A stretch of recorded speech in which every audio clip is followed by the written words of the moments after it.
Hello, and welcome to the first episode of my podcast. I am Gabe. I do not have a name for this podcast yet. It might just end up being the Gabe Alexander podcast. But you guys will probably see it once it's uploaded, wherever I decide to upload this.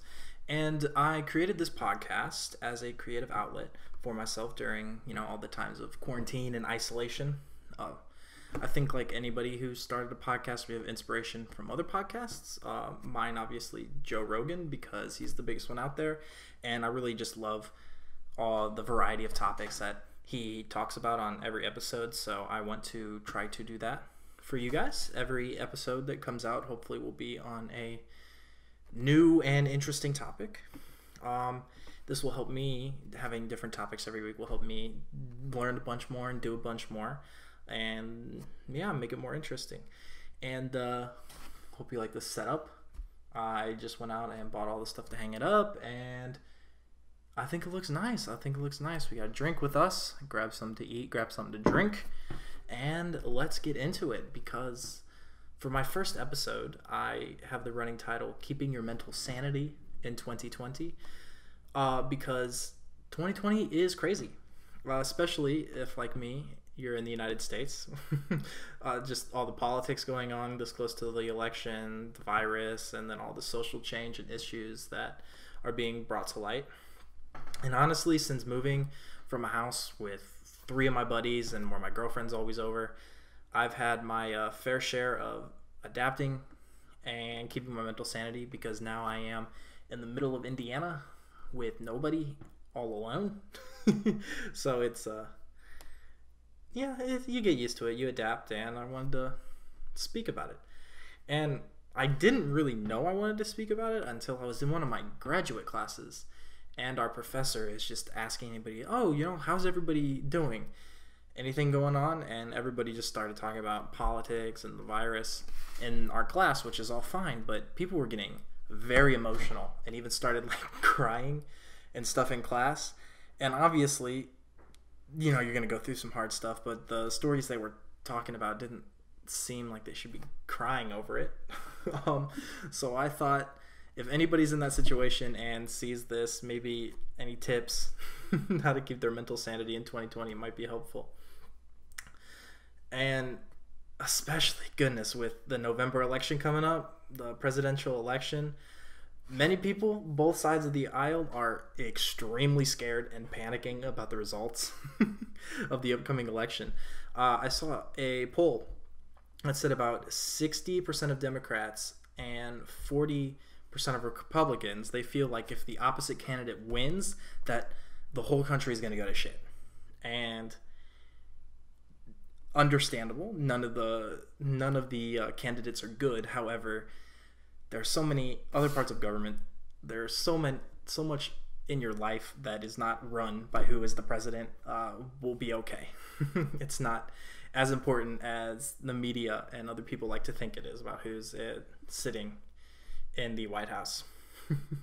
So I don't think I have any authority to speak on keeping your mental sanity. I'm not perfect, but hopefully something I say is helpful to anybody who sees this.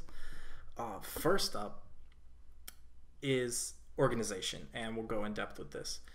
But something that I kind of keep at the back of my mind is a twist on a saying from Jordan B. Peterson, controversies aside from him. He said, "Don't try to fix the world if your life needs fixing." And I take that and I think about worrying. Don't worry about the world and your life right now. Make sure you get organized, you get all your life together, so you don't have all your personal problems bringing you down, as well as all the crap that is going on in our world. And I've really tried to take that to heart this semester.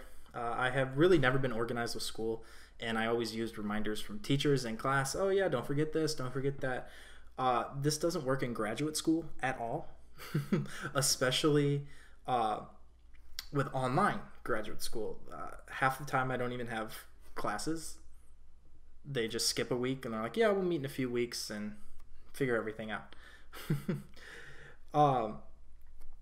I wasn't always panicking if I missed something, and I was always searching through each of the syllabi now.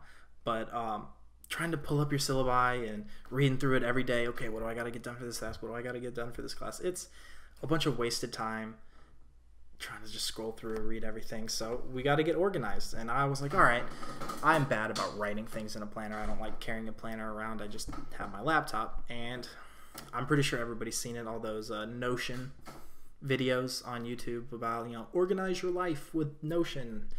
I tried it a few times. I never used it much more than a normal notes app. I saw how in-depth it was, and it kind of put me off. I was like, I don't want to take the time to set everything up and go through all the databases and create all the linked pages and search functions. But what I did do is I found a template for all the classes and a big master schedule that has like a to-do checklist. And I downloaded that.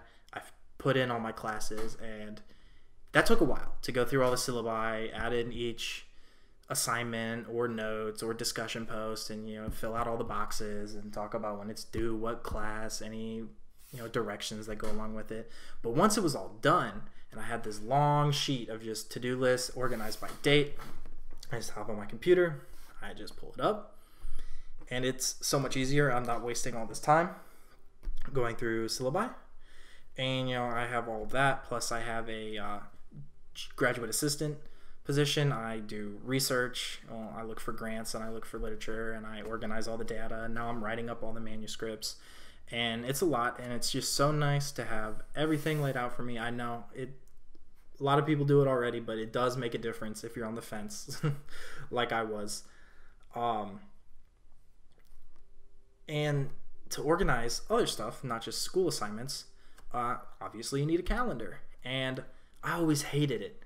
I hated how many calendars I had on my phone, because I have 2 Gmail accounts, like a personal and my undergrad university Gmail account, which I still use because I'm still doing research for my undergraduate as well in that school. And then I have a new Outlook for the graduate school I'm at now, an Outlook calendar, and my Apple calendar. And I was always going through them, trying to, not sure what events I should put in what calendar, what place would be the most effective and efficient for me. And I had no idea that you can go into your settings on your Apple calendar and you can sync up all of your calendars, Gmail and Outlook, so it all appears on one. And it's the smallest thing, but it's so nice. Just reducing any little hassle, any little stress. Not even stress like I'm searching through calendars, but just anything to make your life easier, as simple and as, I don't need to do that, as you think. It really does help keep everything organized. I've forgotten a few things because I'm not checking the calendar that's on like the 3rd page of my home screen, and it helps to have it. And really, those are what I do for organization. It's not much. I got the calendars, I got Notion, really just trying to keep my social life, my school life, and my GA work life all in sync and not conflicting with each other has just made everything so much easier. And that now moves into my next little subtopic on this, which is lifestyle changes to reduce stress levels and combat your demotivation, because there have been so many times where I just wake up, I'm not motivated, I take like an hour and a half to get ready and get food in the morning before I start working, and it's not helpful. I like being done earlier in the day as soon as possible so I can do whatever I want, like recording a podcast. And I was sleeping in till like almost the afternoon, and I always thought I was demotivated because everything was online and not very exciting. My classes or my work is not very exciting right now. However, a few days I was forced to wake up early because I had an in-person meeting, and I realized when I wake up at 7 or 8, I'm actually much more productive. I wake up earlier and have less sleep, but I am productive. And I think it's because when I was waking up later, it was just I was oversleeping, and oversleeping, we've been told, is just as bad as undersleeping. So if I get in like 8-9 hours at night, waking up at 7 in the morning, I'm actually much more productive. I only take about a half hour to get ready, enjoy my breakfast. Then I am able to start on my work.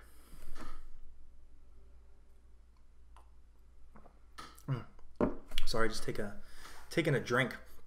But yeah, it's always nice too when you get up to have like this morning routine that kind of gets you set, gets you ready. Now it sounds really douchey. It's like, oh, here's my morning routine. I do all this and that. It's like, no, just do whatever you enjoy doing that like slowly wakes your brain up. Mine's really simple. If I don't just get up out of my bed as soon as the alarm hits, I'm sucked right back in.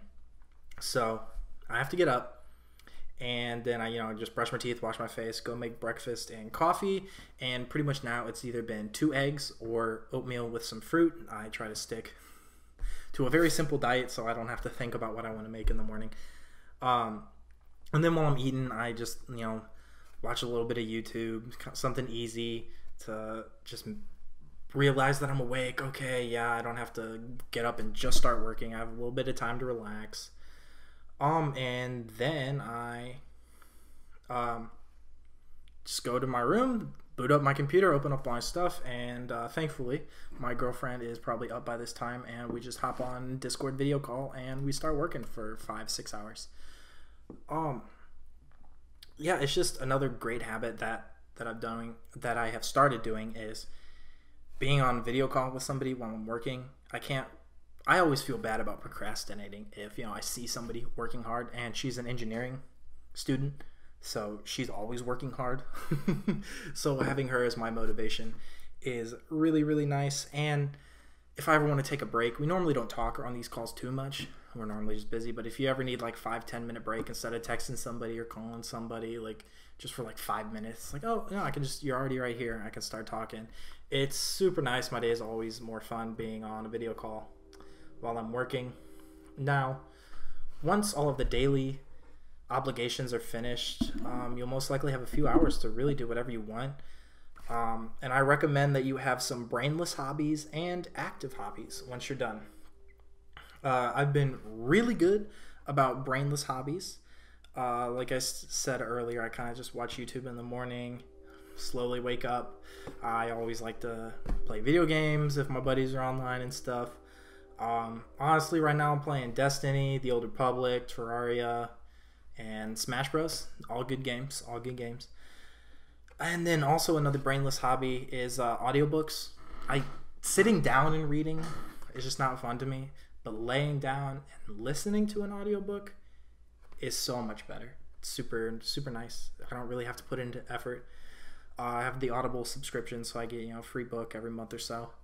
And what I can recommend, I've been reading fantasy a lot recently. So Stormlight Archive by Brandon Sanderson has been god tier. Now only 3 books are out right now. It's going to be a 10-book series. The 4th one, Rhythm of War, I believe it is coming out very, very soon. So I can't wait to jump back into that series. But while I'm waiting, in between series that are still going on, I have a series that I've been binging recently while I wait. The Wheel of Time, very old book series. It's like 14 or 15 books, and it's pretty Tolkien-esque.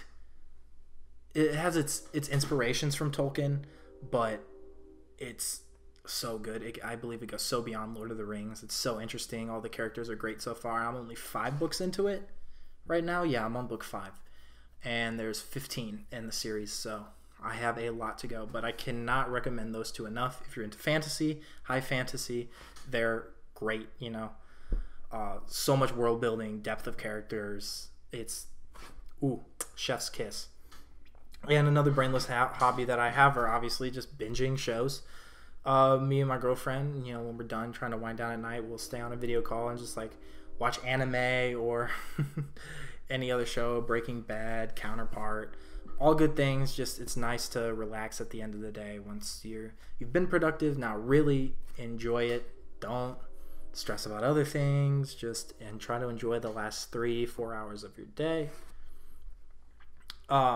And then you can move on to active hobbies, which are just working out or art or this, like creative stuff, playing the piano. One of my active hobbies that I'm starting because I'm really bad at them is this podcast, and hopefully I'll be consistent with it and it will get my creative juices flowing. I'll be learning something every week, and I can, edit the podcast, and it'll be super fun. I like editing. I used to back in the day try to make YouTube videos of League of Legends, and those were fun times, even though my videos sucked. But hopefully this change of scope will turn out better. Another hobby that I want to get into, but it's a tiny bit of an investment, is going down to the shooting range, applying for a gun license, getting a gun. I really do like shooting at ranges where you don't need a license, like Missouri. Well, I think most states you actually don't need a license to shoot. You need one to buy a gun. But yep, I want to get a gun soon, I think, just so I can go out every now and then, go to the shooting range, just relax, focus on something. It's super fun if you're scared of guns or haven't shot yet. It's nothing to be afraid of. Everything's safe. I just took my girlfriend out a few months ago, first time shooting. She loved it. She's also Russian, so that might be why she loved it. Not sure yet. And then, another just little part to end off your day is right here. A little wine, a little whiskey, whatever you fancy. Obviously, don't overdo it, but have a nightcap every once in a while, or enjoy yourself. Self-care is so important, especially now with everything going on. Treat yourself. Just treat yourself. Enjoy your life. Don't try to get stressed by with everything that's going on. We have this big wide world of stress and anger clickbait. That's what I named this topic. I thought it was kind of funny. So yeah, the big stuff. The world is, yes, chaotic and unprecedented. However, you're allowed to ignore it for a day or two. Okay? It's okay. You don't have to wake up every morning, turn on Fox, or turn on MSNBC or CNN, and just have all that dread coming at you. Media is falling off. Mainstream media is falling off. And the reason they're alive right now is because of clicks. Everything's online. You click it. You get ads. That's how they make their money, obviously. So what do they do to make people click it? They don't want to. You don't want to hear really good stories all the time. You don't want to hear like marginal stories with normal headlines. You want to click stuff that shocks you. So they just take an event. The right takes it to their extreme. The left takes it to their extreme. Have some crazy headline that's complete and utter bullshit, leaps and bounds from the truth. And you click it, you read it, and sometimes you're like, but most times people are just stuck in their echo chamber that they just believe it. Whatever's presented to them, they believe it. It's really, really sad. In general, my rule of thumb is don't watch mainstream news. Don't watch any cable TV news. They're all corrupt. They're all trying to make you angry, trying to push their side. Try to find people that you like online. That's my choice. YouTube mostly, who try to be as unbiased as possible and aren't being funded by huge organizations. So examples for me are Philip DeFranco, YouTube's favorite news guy. I think he's a little left-leaning, but most of the time he's pretty good. He throws in like stories that aren't really related to the news too much, like rap stories, social media stories, YouTube stories. So that's fine. It's more news. He does cover the bigger topics that are going on in the world, and he says he tries to stay as unbiased as possible. It seems like it. Another person I watch, but a little less of now, is Tim Pool. He was good, I think, like a year or two ago, and now he is kind of moving towards that anger click bait stuff. He used to be kind of a lefty guy. Now he's like moving more and more to the right, I think. So you can see some bias coming in there, but that's okay. Most of the time, the videos that I do watch aren't like his rant videos. It's just him covering a topic, not really talking about his opinion too much. And those are still decent. And then what I can recommend the most for anybody is there's this channel on YouTube, The Hill, and they have a bunch of news. But the section I recommend is the Rising, is like that news show. It's co-hosted by two great people, it seems. One guy's a sort of new age Republican, and the woman, she is a progressive kind of Democrat.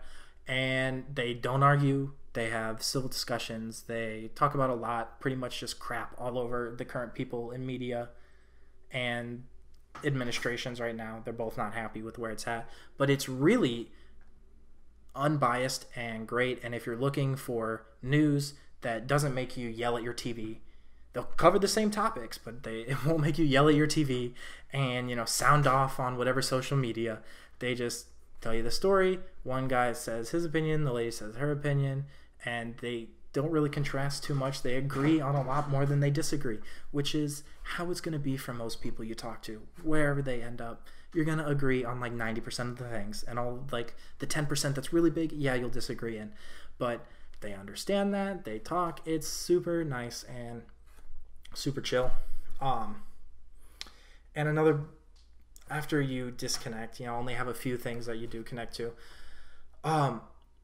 My biggest thing, I just want to tell people who seem to get so angry on politics, both sides, is stay off Twitter. Twitter is just a cesspool.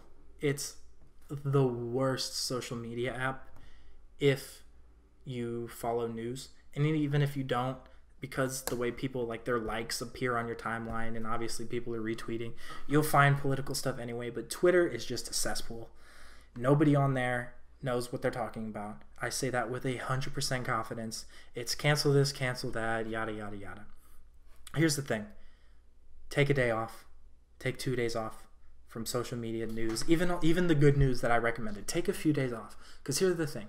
No matter who you're rooting against, with the parties we have right now, there's going to be a mess up every single day. So you're not really going to miss anything, right? Anything big. Because it's a new topic every day. And I guarantee I can't, but I guarantee you guys can't either. What were you mad about 2 weeks ago? 2 weeks ago in 3 days? Like, what were... Look on the calendar, look at that 2 weeks ago, 3 days, and be like, what was I angry about then? If you're one of those people who always gets angry on social media. And if you can't remember, which was just 2 weeks ago, there's no point in being angry, right? It's not big enough for you to care in 2 weeks, so why are you going to get angry? That's how I think about it. But yeah, if you really can't take a day or two off and you have to be clicked in 24/7, try to change the news you're watching. And if you're already watching good news, you're probably not clicked into it 24/7 unless like you want to be some social commentary person. But really, the news cycle just changes so much all the time. It's not worth getting angry about stuff because you're not going to remember, and then being angry just wasn't good. Like, why am I going to do this detriment and just have all this negative stress for something I'm going to forget about? And plus, well, we talk about privilege so much in the United States, and it's a topic that needs to be discussed a little bit, maybe not to the intensity as it is. But if you want to talk about privilege and you're getting mad about politics, think of all the privilege you have as an American, okay? I know the news cycle is big with this upcoming election, but don't forget about Hong Kong. We were talking about that 2 months ago. They're still going through it. Their rights are being violated. China has pretty much the authority now in Hong Kong. People are getting arrested. Journalists are getting arrested just for waving a flag around, the American flag. It's scary. The world is scary. And I acknowledge there are a crap load of problems here in the United States. However, compared to a lot of other countries and what they're going through right now, check your privilege. People like saying that a lot. Check your privilege. You're in the United States, and it could be much worse. Obviously, I'm saying that as somebody who is privileged within the United States. I understand people don't have it as easy for me, so I can say certain things and not to worry about things. I understand that, but try to keep the world in perspective, not just the United States. That would be my advice. The president doesn't have as much influence as you think they do. So I want everybody to know my tips for keeping mental sanity. Start organizing your life. Whether it be planners, little stuff you don't even think of. For me, organizing my life is I'm going to eat the same thing every morning for breakfast, every day for dinner. Cause I want to buy all my stuff real easy, not worry about financials. I'll get cheap stuff, soup, oatmeal, eggs. I'll make some dumplings, handmade dumplings with my girlfriend, and it's just one less thing. I don't got to worry about money now as much, especially with groceries, because I'm buying stuff I like that's cheap. We got planners now. We got the calendars all working out. Like, the little things actually make a very, very big difference. Lifestyle changes, like I talked about. Try to be as productive as you can. Find out the habits that are good, whether waking up earlier when you are already tired when you sleep in. That might actually be helpful. It was helpful for me. Getting everything done early so the rest of the night I can just relax or do something creative like right now. And really just try to disconnect from politics and social media. So many people have written posts or books talking about how much better their life is if they just turn off their phone, right? Or they just get a flip phone for a little bit and say, hey, only the important people can call me. I'm not going to check into the news cycle. I'm just going to go on a camping trip, or I'm going to stay off the grid for a little bit. Their stress goes down. You can be happy in this current state. You can. You got to try, but you can be happy in this current state. We don't have a dictator, as much as people would like to say we do. I know he's pushing the line a little bit. I'll give you that. We don't have a dictator who's taking away, our basic rights. You can be happy. You can enjoy yourself. So try very hard. If you are feeling perfect in your life, kind of going full circle now. If you're feeling perfect in your life, you got no stress, you got no worries, you can't improve your life anymore. Okay, the next obstacle, the next challenge, like taking control of your life, that's hard. Especially once you go like financially independent from whoever you were relying on and living on your own, all that. Taking control of your life's hard. Feeling really comfortable and confident is hard. And if you manage that, I applaud you. I'm working there. And then tackle the world, whatever you see fit. That would be my recommendation. But I hope you guys enjoyed this quick little first episode. I will try to fix up all the little problems that might arise and just improve the quality over and over. Thank you, and good night.